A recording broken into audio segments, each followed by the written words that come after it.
Yes, people, what's happening? Welcome back to Chelsea Fan TV and welcome to another video, guys. First things first, make sure you smash the likes, subscribe if you're new around here, and as always, leave your thoughts in the comments below. And in today's video, guys, I'm going to be addressing Chelsea having the largest squad in Europe. Now, I'm sure you've seen it doing the rounds on social media. Once Samu Omorodion and Pedro Neto complete their moves to Stamford Bridge, Chelsea will officially have a squad size of 45 players with around just under 3 weeks of the window remaining. Now, I get why it's being put up on socials and stuff. It's, it's engagement farming, etc.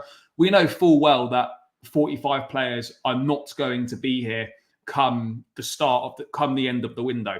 There are a number of players that are included in this squad that, aren't going to play for the first team, that are going to be in the academy and whatnot. You've got the likes of Bergstrom and Kepa named in it, Beach as well. And then amongst the defenders, you've got players like Bashir Humphreys in there, Josh Akinpong. Midfield like Tino Aneurin is still listed. The likes of Amari Kellyman, Renato Vega, who are going to go on loan and whatnot. Same with Ugo Chukwu.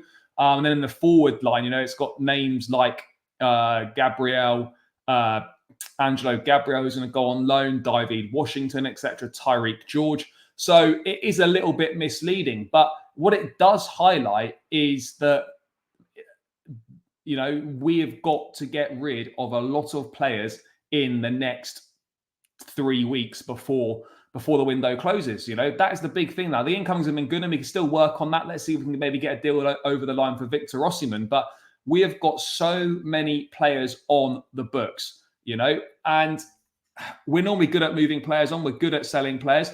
Sales have been a little bit slow this summer. No doubt about it. Obviously, we've got rid of Martson and Amari Hutchinson. Conor Gallagher is on his way to Atletico Madrid. That deal is signed. I think we're just waiting for an official announcement on it now. Andre Santos has gone on loan. Alfie Gilchrist has moved out on loan as well. But the problem Chelsea have got right with this accumulation of players is with the limited international loan spots, you have to pick and choose carefully which players deserve the international loan spots. And then the more difficult task we're faced with is who is finding out what loans are best domestically for each player, because you've got less control over the playing time. That's why it's so important that we find another club in our multi-club model so we can send 3 more out there and control the playing time a bit. And all that. Picking the right loan is really important. And we're going to have to do that really well with a number of players on domestic loan deals. Chelsea last season didn't have the best track record of choosing the right loans for players. Diego Moreira to Lyon made 9 appearances in the first half of the season. Datro Fofana recalled from Union Berlin in January. Andre Santos barely kicked a ball for Nottingham Forest in the first half of the season, recalled in January. So we've got to get these decisions right on where is best to send these players in order for them to get the minutes that they need, because unfortunately international loan spots are capped now and the demand we've got for them far outweighs how many there actually are. I've seen a lot of people talking about, oh no, is there really a plan? Is there a method to the madness here? And yet there kind of is, I suppose. Like, we know what the plan is. It's just, is in reality, can this way of operating actually work? It's all very well, to operate this way and buy loads of exciting young players. But ultimately, yes, they're looking to find the best ones that will get into the first team, and you sign them cheaper than if they developed elsewhere first. And then the others, in theory, you'll sell on for profit. Now, that's a grand plan, and that sounds amazing. Pretty foolproof in essence. But the reality of the situation is very much different on this one, because you're going to end up with a lot of depreciating assets if they are not playing. So this is the thing, you've got to keep a lot of players happy. You've then got to find the right loans for these players to develop and get the minutes in order to protect their value and in some cases increase it if they do well on their loans. But then we've also on the flip side, where Chelsea have been very good at selling players and very good at moving players on.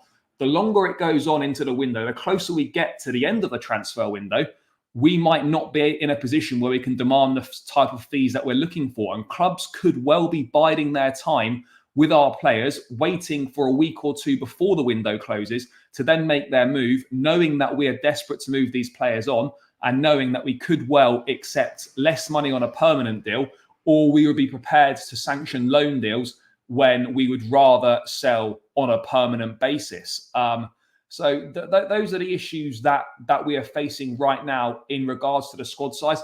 I don't think the squad size is a massive issue because there's 3 weeks of the window left. So it is misleading to kind of make a big deal of this information.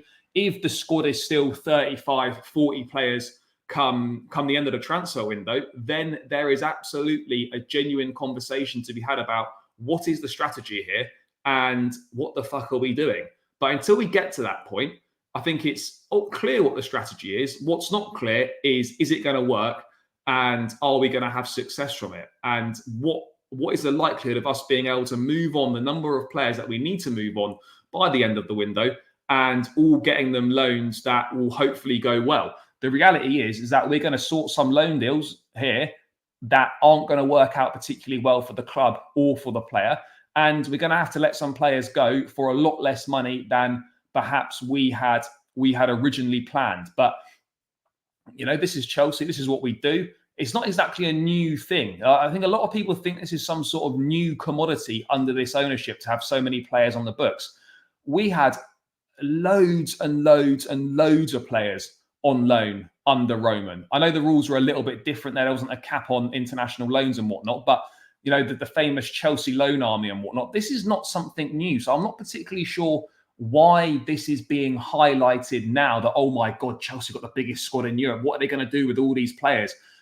As if they're completely forgetting that we are one of the best clubs and have, brought in the most revenue through selling players over the last however many years it is. But as I said, you are running the risk of coming into a little bit of trouble the closer it gets to the end of the window, accepting deals that aren't really favourable for you, perhaps rushing to agree deals that you could maybe do with a bit more time to think about. Particularly in the case of the youngsters, it's really important to get these loan moves right, because a good loan move can have a big impact on a player's career, just like a bad loan move can also have a negative impact. We saw the impact that, Amari Hutchinson's loan to Ipswich had last season, a free transfer the summer before.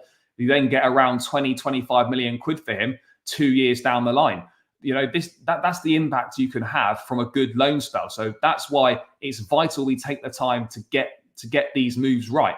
I'm not as fussed about the permanent moves. I think, we will be able to offload a lot of these players on a permanent basis. I think a number of them, it's about getting the wages off the books. And I would be happy personally to, maybe accept a slightly lesser transfer fee just in order to get the wages off the books. So I think that's the most important thing, because a lot of these fees are amortized over 4 or 5 years or whatever. But yeah, the wages arguably for me is the most important thing to get off the books.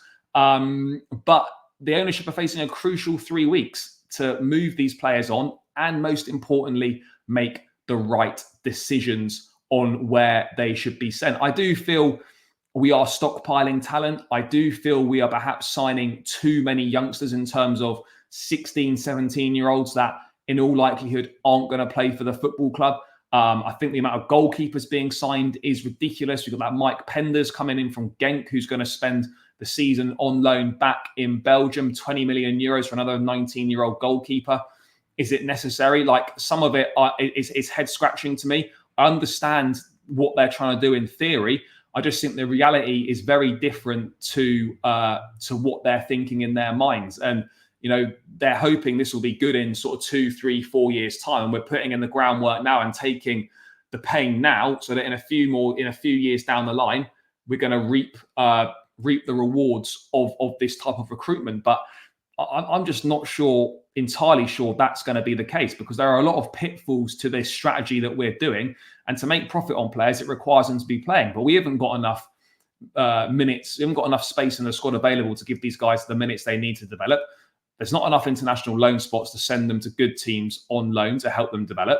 And then we haven't got the best track record under this ownership in recent times of selecting the right loans for players in order to give them the maximum so that they can develop and become players we think they can become and make a profit. So whilst I think, it's engagement farming, it's very much, making a bigger deal out of something than is necessary. The reality is that Chelsea are now against the clock to agree deals, get deals done, and and get these outgoings going, because they've been very, very slow so far, and we are in desperate need to trim the squad down. Otherwise, we're going to be losing money on a lot of players, and players' values are just going to be going through the floor, and we're going to struggle to sell them when the time comes to move these players on, which it inevitably will. But guys, that's just my thoughts on the strategy kind of thing, the squad size, whether it's a big deal or not. Let me know your thoughts in the comments below, guys. Are you confident we can move these players on before the end of the transfer window? Please do let me know. Smash the likes, subscribe to Chelsea Fan TV, all that good stuff, people. And I'll catch you again in another one soon. Up the Chelsea, and peace out, guys.